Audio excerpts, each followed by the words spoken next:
As parábolas, elas já faziam parte do cotidiano da educação oriental.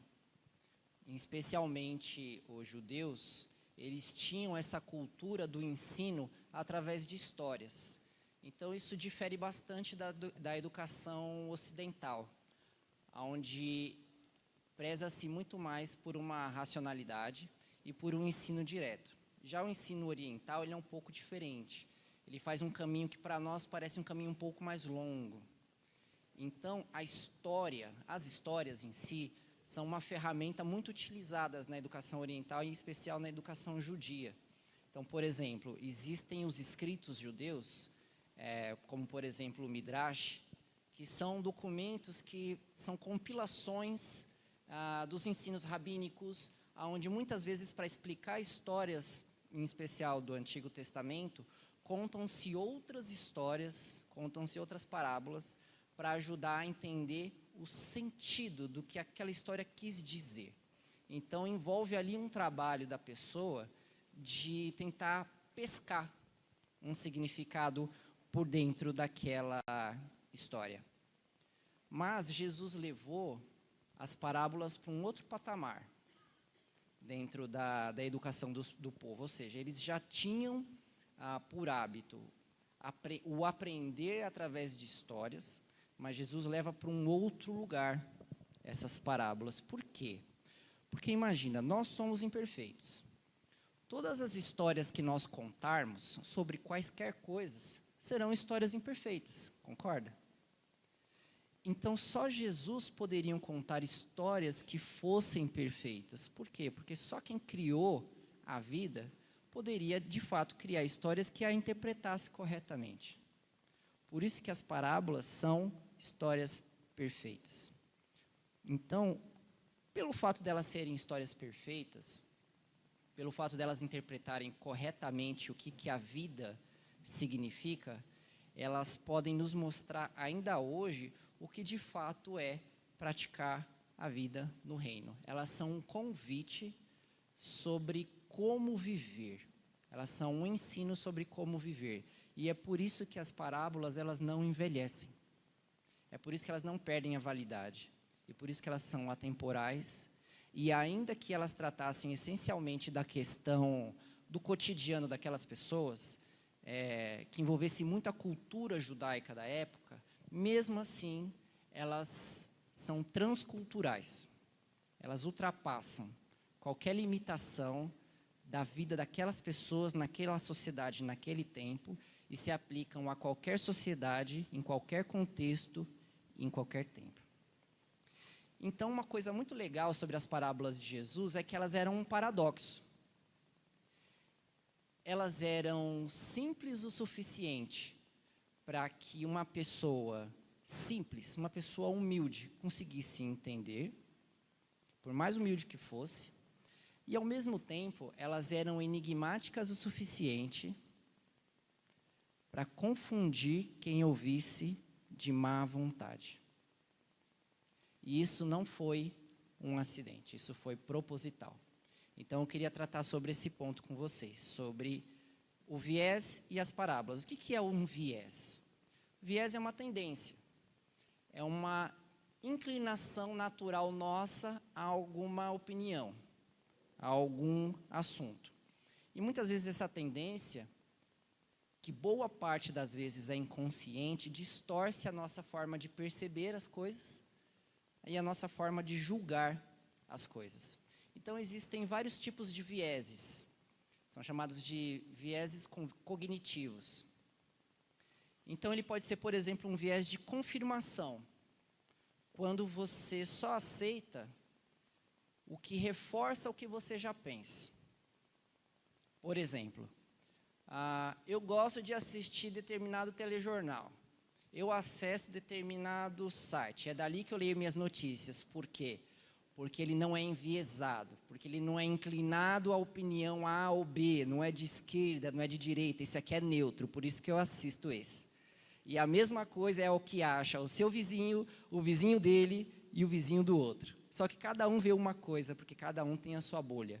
Ou seja, cada um acha que consome a informação mais neutra possível. Por quê? Porque ela confirma o que você já pensa. A gente tem também o viés de autoridade. Quando a gente desconsidera uma verdade que vem de alguém, porque para você ela não tem status, ela não tem autoridade a respeito daquele assunto aos seus olhos, para poder discorrer sobre aquilo. Então você não dá crédito para ela. Tem também o viés de grupo, que é quando você rejeita tudo que vem de fora da sua bolha de convivência. Isso é uma coisa que a gente fala muito hoje em dia, e que ficou evidenciada por causa das redes sociais. As redes sociais, elas são formadas, elas são programadas para que a gente se sinta bem dentro de uma bolha, e essa bolha vai sendo ampliada. Existem várias coisas que fazem o nosso julgamento ser afetado com relação ao que a pessoa diz.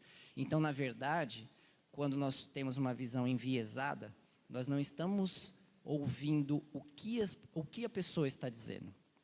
Nós estamos ouvindo quem está dizendo. E Jesus, ele foi rejeitado por muitos justamente por isso, por causa do viés. Ele era o filho do carpinteiro, ele não tinha formação rabínica oficial, ele estava fora da elite religiosa. Então, aos olhos deles, ele não podia ter autoridade. Quantas verdades a gente ignora porque elas vêm do lado onde nós consideramos errado? Porque hoje em dia é assim, existe o meu lado e o lado errado. E isso é com todo ser humano, isso é natural nosso, porque nós temos uma natureza caída.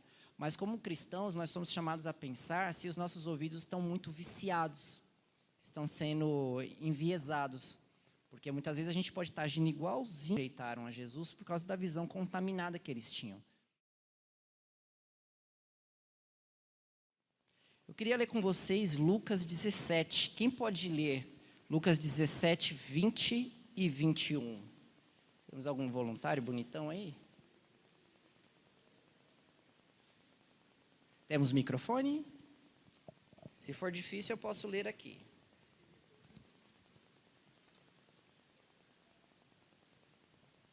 Isso. Silene, é isso? Isso. Então, Silene, Lucas 17, 20 a 21. Alguns fariseus perguntaram a Jesus quando ia chegar o reino de Deus. Ele respondeu: quando o reino de Deus chegar, não será uma coisa que se possa ver. Obrigado. Exatamente isso. Quando o reino chegar, não será uma coisa que se possa ver. Que na NVI termina a escritura dizendo, você poderá dizer, aqui está ele, ou lá está. Não, vocês não poderão dizer isso, porque o reino de Deus está entre vocês. Então nós podemos dizer que o reino de Deus, ele é como, imitando aqui Jesus, o reino de Deus é como uma ideia rabiscada num papel, num guardanapo. Ela pode parecer simplória, a princípio, pode parecer irrelevante, até que alguém coloque aquilo em prática. Por exemplo, no outro dia, eu citei para vocês Harry Potter, né? Estava brincando com as palavras mágicas ali, né?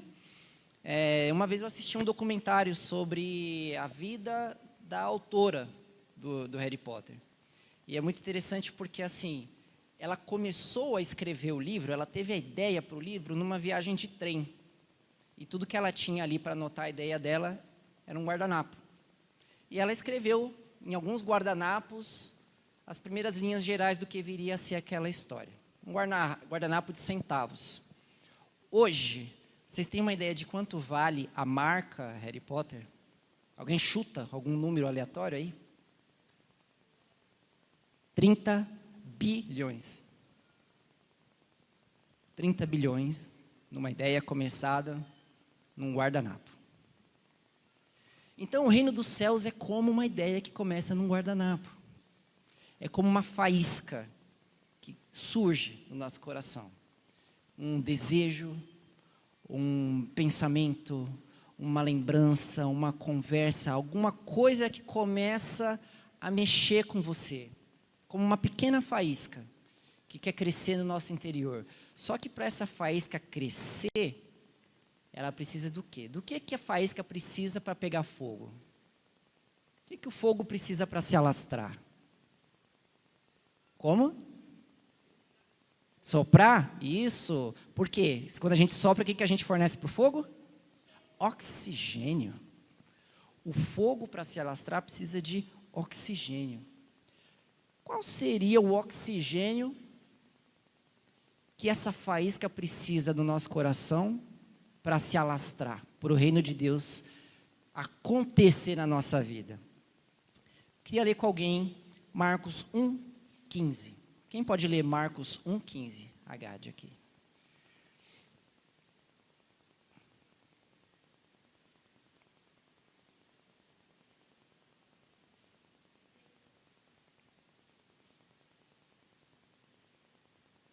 Marcos 1:15.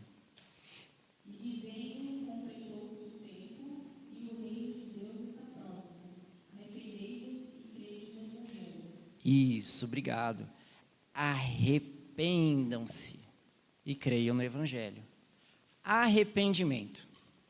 Arrependimento é o oxigênio que faz o reino crescer na nossa vida. Tempo com Deus, entrega pessoal, a prática das coisas que se aprende, a comunhão, fé, isso tudo é arrependimento. Através dessas coisas, Deus nos conduz a viver o que o reino é. Aquilo que começou como uma fagulha e termina como um incêndio que se alastra. Através do arrependimento, ou seja, da mudança de direção depois que essa pequena fagulha passa a surgir na nossa vida. E você repensa os seus caminhos. Isso é o oxigênio que permite que o fogo se alastre.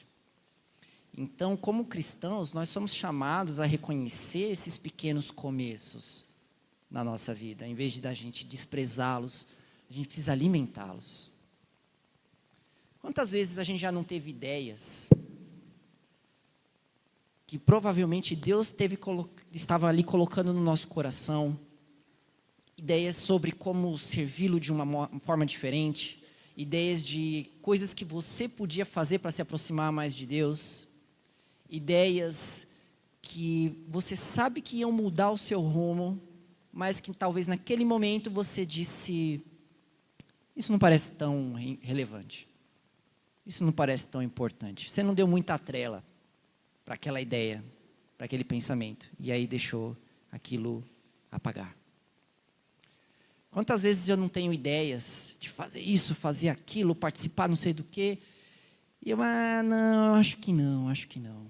E uma coisa muito interessante que eu percebi com o passar desses anos, é porque assim, ideias é uma coisa que me incomoda muito, me deixa muito agoniado quando eu tenho uma ideia e eu não consigo colocar em prática, mas é fato que muitas eu não coloco em prática porque eu mesmo estou com preguiça de colocar aquilo em prática.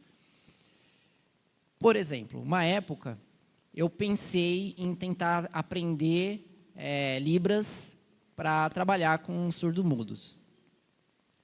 E aquilo pareceu muito interessante, muitas pessoas na época estavam falando sobre isso.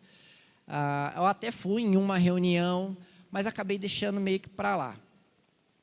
E aí, pouco tempo depois, outras pessoas surgiram, se levantaram e levaram adiante. Então, isso aconteceu várias vezes no passar desses anos. Então, eu vejo que muitas vezes Deus planta sonhos nos nossos corações e muitas vezes a gente não pega. Só que Deus continua com o sonho. Então, Ele entrega o sonho para outras pessoas que vão pegar e vão levar adiante. E que bom que Deus faz isso, né? Que bom que Ele não deixa o sonho morrer conosco. Mas, muitas vezes Deus planta coisas no nosso coração que Ele quer que a gente leve adiante. Só que a gente não pode abafar. Porque da mesma maneira que a faísca precisa do oxigênio, se você abafa o fogo, ela desaparece, certo? Então, nós somos chamados a alimentar esses começos. E muitas vezes o principal dos começos, que é a decisão de seguir a Cristo, também é abafada. Por quê? Porque as pessoas acham, em sua grande maioria, que o reino de Deus vai chegar na vida delas de uma maneira assim, muito espetaculosa, muito emocional, muito grande, muito exagerada. Vai ter um evento, vai acontecer uma coisa assim que que ninguém pode negar que é Deus te chamando, sabe? Que vai mexer com o seu coração, que Deus vai tocar ali no seu coração. Quando Jesus me tocar, eu vou. Quando Jesus me chamar, eu vou. Quando, na verdade, na maioria das vezes, o reino chega até nós de uma maneira sutil, de uma maneira discreta, às vezes através de uma conversa, através de um gesto de alguém, de uma decisão difícil que você tem que tomar, e você toma e Deus abençoa, e você começa a ver coisas acontecendo na sua vida, coisas sutis, nada muito grandioso. O que me faz lembrar daquela escritura, onde Elias estava na montanha, esperando para ver Deus, se comunicar com Deus, e aí teve o terremoto, ele achou que era Deus e não era, teve o vento, ele achou que era Deus e não era, e teve o fogo, ele achou que era Deus e não era, e de repente, quando ele ouviu a brisa suave, ele percebeu que ali era Deus.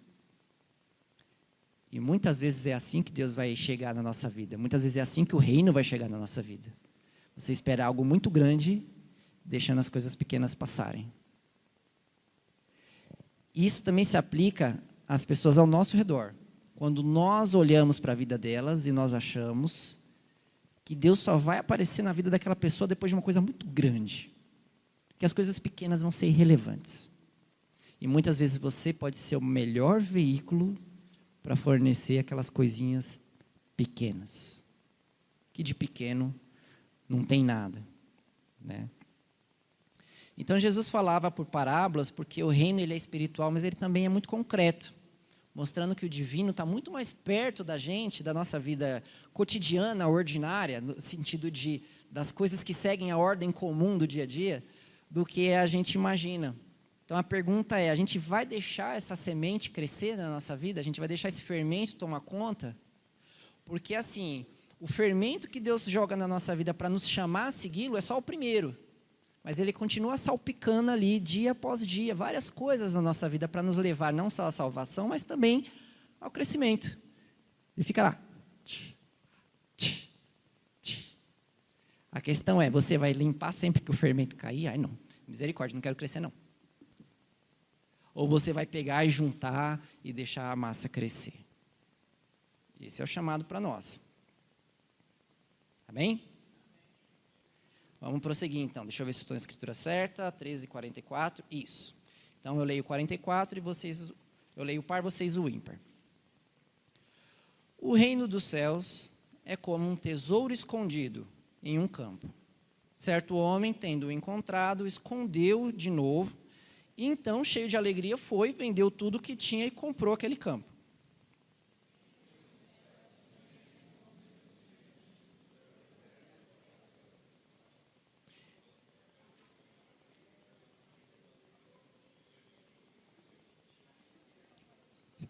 Obrigado por terem lido o 46. Eu ia beber água, gente, aí vocês me trapaceiam.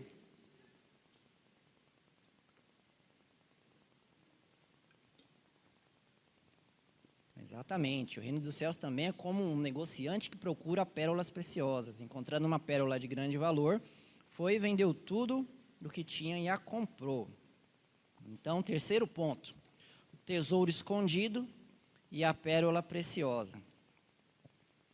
O que acontece? Jesus contou aquelas parábolas, finalizando com essa que nós acabamos de ler, do fermento e da semente. E, em particular, Jesus passa a contar outras parábolas menores, mais curtas, mais diretas, para explicar o sentido das primeiras.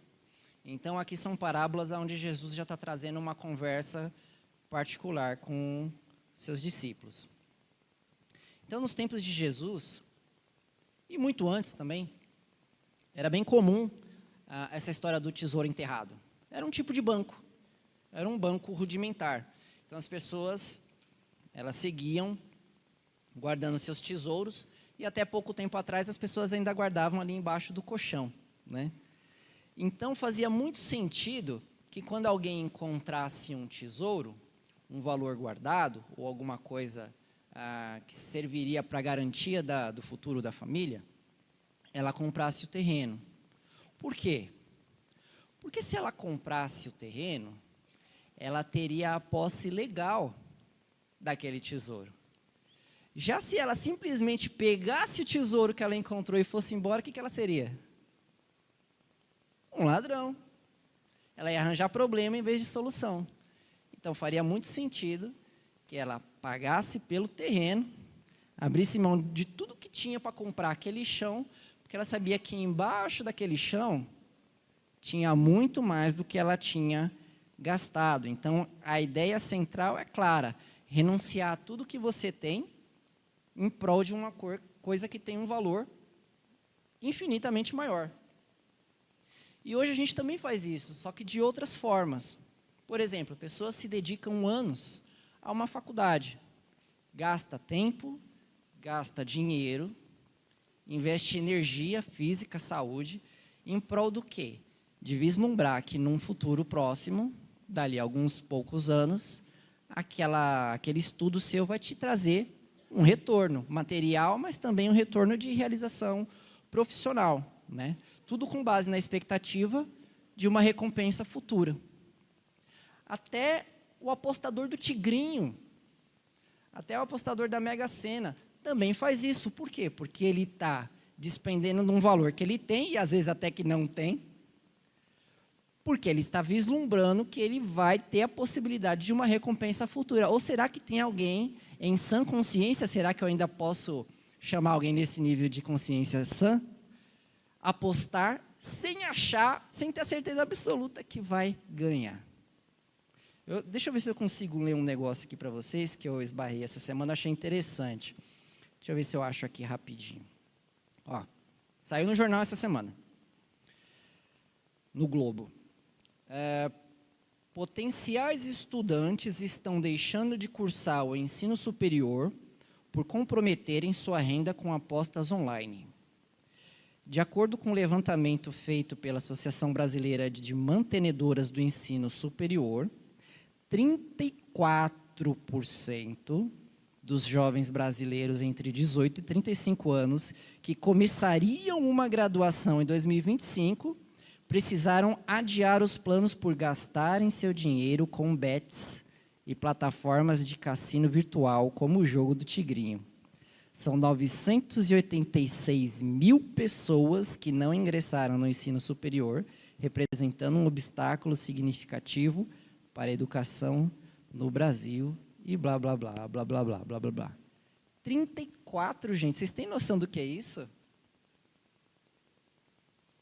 34% dos possíveis novos futuros estudantes estão agora nas garras do tigre.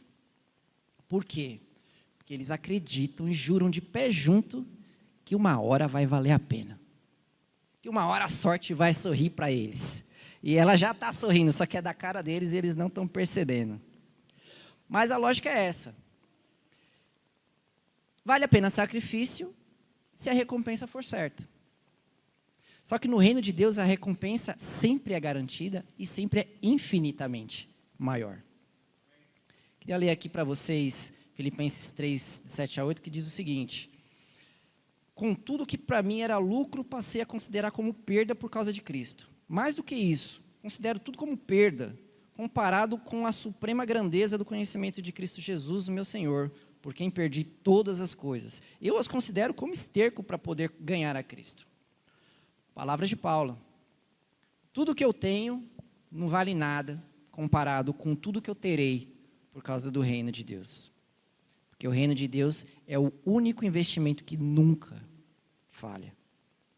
Só que nessa primeira parábola, topar com o tesouro foi meio que um lance de sorte. Aconteceu. Virou a esquina da vida, Jesus estava lá, chamando ele. Ele não estava esperando por isso. Mas na parábola da pérola preciosa, já é outra história.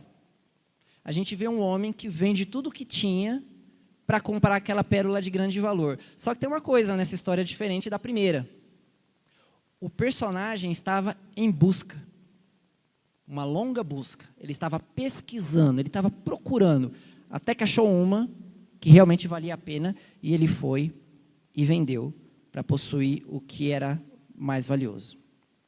Então isso sugere, esse par de parábolas, que existem dois caminhos. Há quem simplesmente tope com Jesus no caminho da vida, não era algo que estava na mente dele, nos planos dele, não era algo que ele ansiava, mas ele descobriu o caminho do reino e de repente ele percebeu que aquilo tinha valor e abre mão das coisas e adquire o reino. E há quem passe anos batendo a cabeça aqui, ali, ali, ali, porque está tentando encontrar como seguir a Deus. E de repente descobre. E também vai e vende tudo que tinha. Então, apesar do caminho dos dois serem diferentes, no final existe um funil que iguala os dois. E o que iguala esses dois? O fato de que no final, os dois ficaram sem nada. E após isso, receberam tudo. Então não existe quem seja melhor do que o outro, porque passou a vida toda procurando a Deus, e o outro de repente simplesmente, uau, isso é legal, vou lá. Deus iguala a todo mundo. Porque o que importa não é quem busca ou quem encontra, é o que é oferecido. Então o reino de Deus, ele é assim, ele nivela todo mundo. Desde que todo mundo perceba que precisa abrir mão de tudo que tem, porque aquilo que ele encontra tem um valor infinitamente maior. Então não importa como foi a nossa vida até chegar até o reino, porque quando você passa pela porta do reino, todo mundo fica nivelado. Porque é assim que Deus faz as coisas. Então, no reino, isso é tudo. Então, essas são duas parábolas que, em suma, falam sobre prioridades. Qual é a nossa prioridade quando a gente topa com o reino, quando a gente topa com o tesouro, quando a gente topa com a pérola? Você para tudo naquele momento e resolve ir atrás, ou você deixa para depois? Vamos prosseguir com Mateus 13:47. Eu leio o ímpar e vocês o par. Mateus 13:47. O reino dos céus é ainda como uma rede que é lançada ao mar e apanha toda sorte de peixes.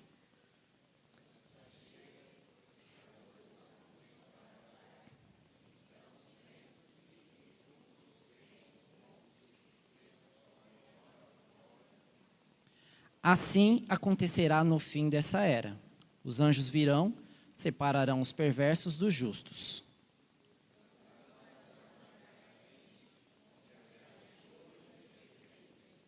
Então Jesus perguntou: vocês entenderam todas essas coisas? Sim, responderam eles.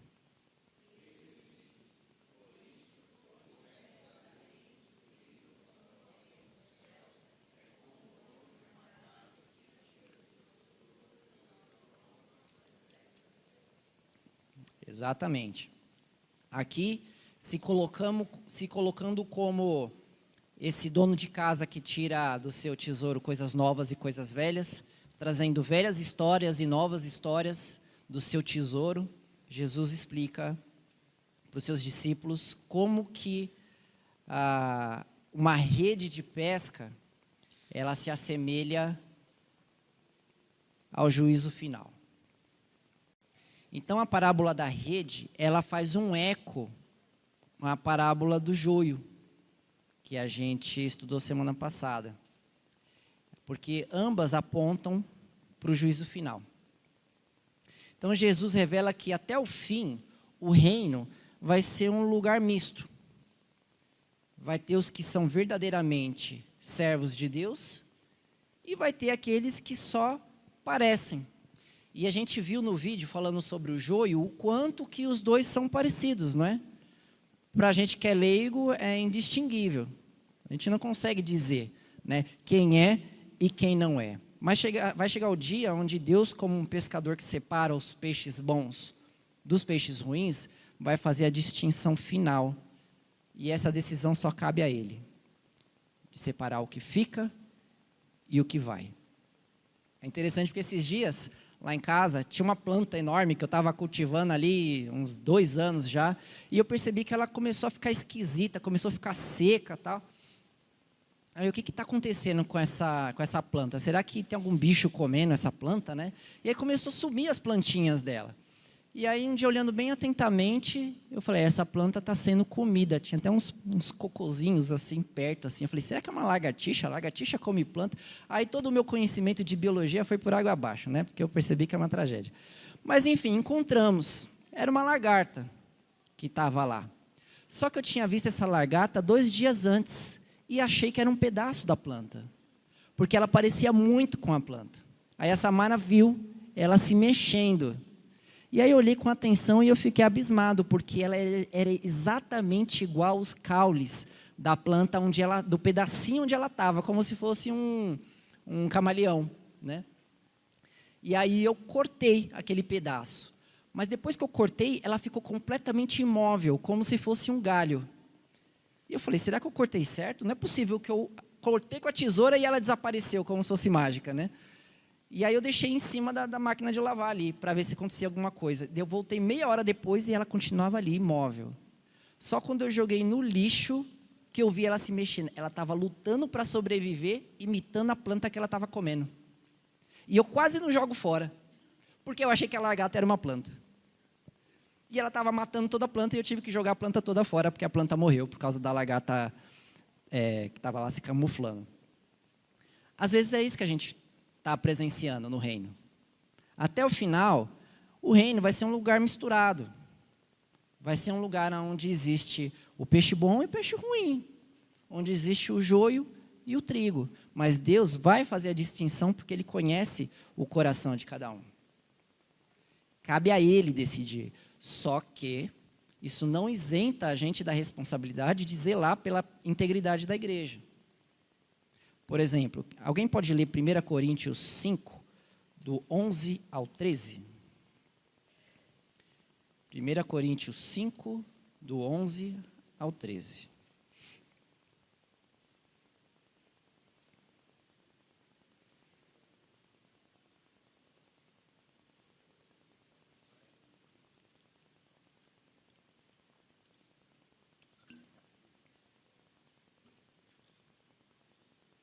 O microfone não está funcionando, né?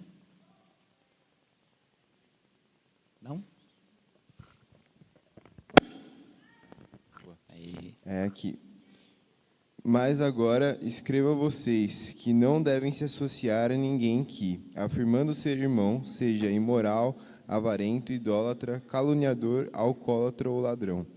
Com tal pessoa vocês nem sequer devem comer. Acaso eu deveria julgar os de fora? Vocês não devem julgar os de dentro? Deus julgará os de fora. Expulsem esse perverso do meio de vocês. Isso. Olha só que forte essa escritura, né? Aqui é Paulo falando, acaso eu deveria julgar os de fora? Vocês não devem julgar os de dentro?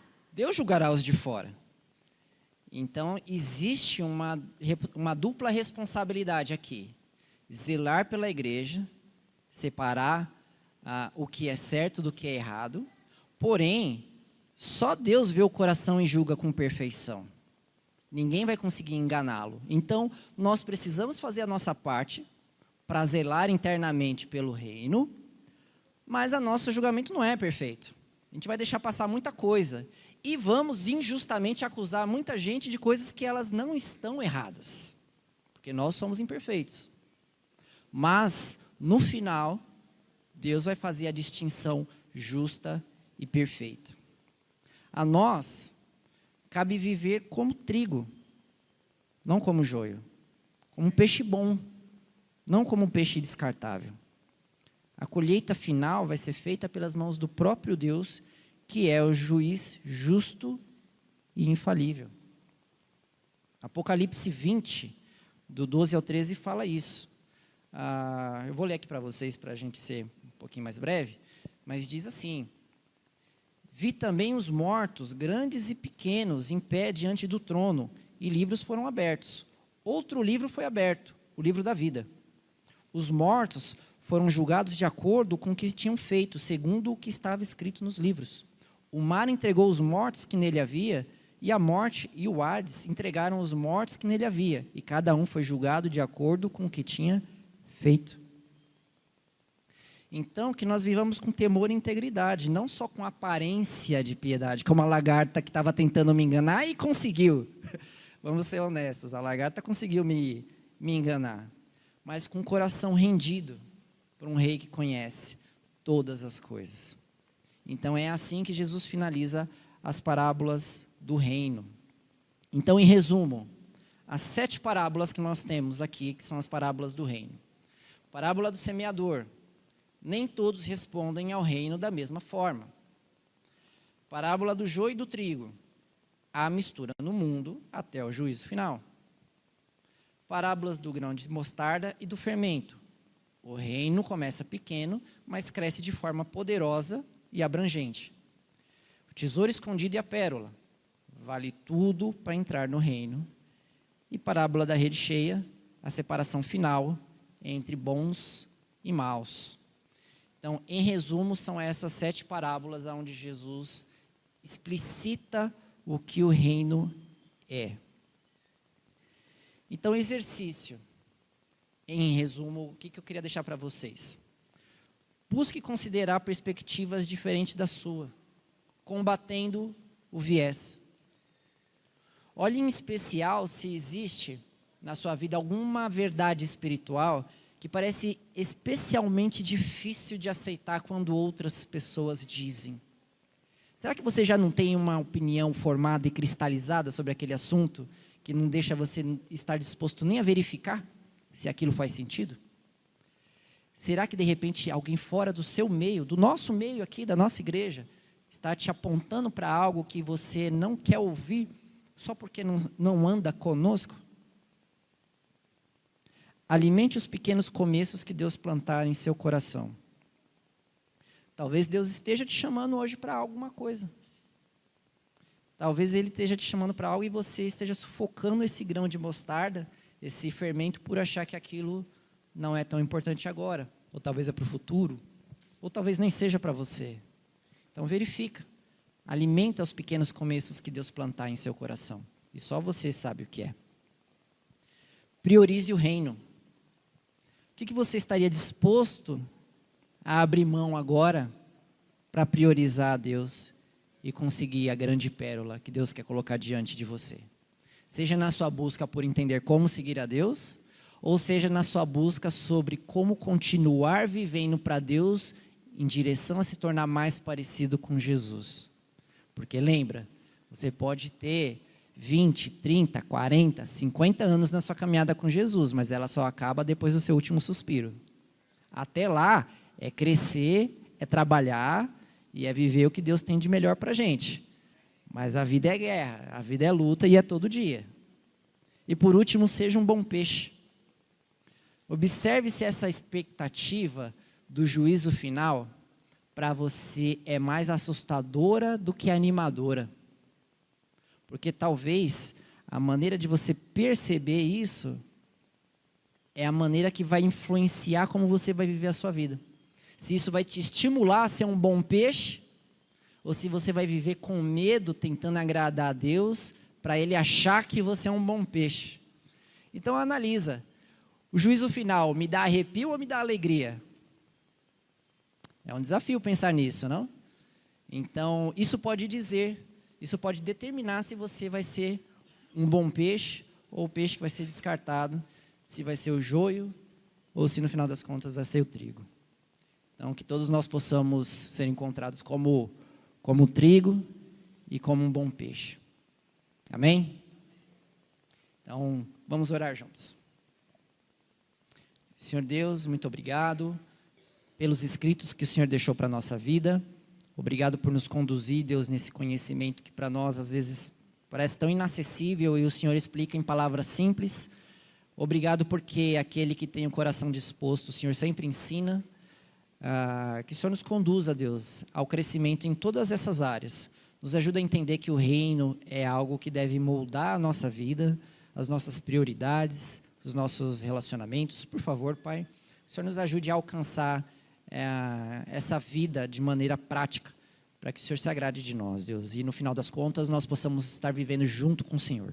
Que o Senhor abençoe tudo que vamos fazer hoje, abençoe o culto, Deus, que seja do Teu agrado, que as pessoas cheguem bem e possam sair daqui felizes por estarem mais perto do Senhor. Em nome de Jesus agradecemos e oramos.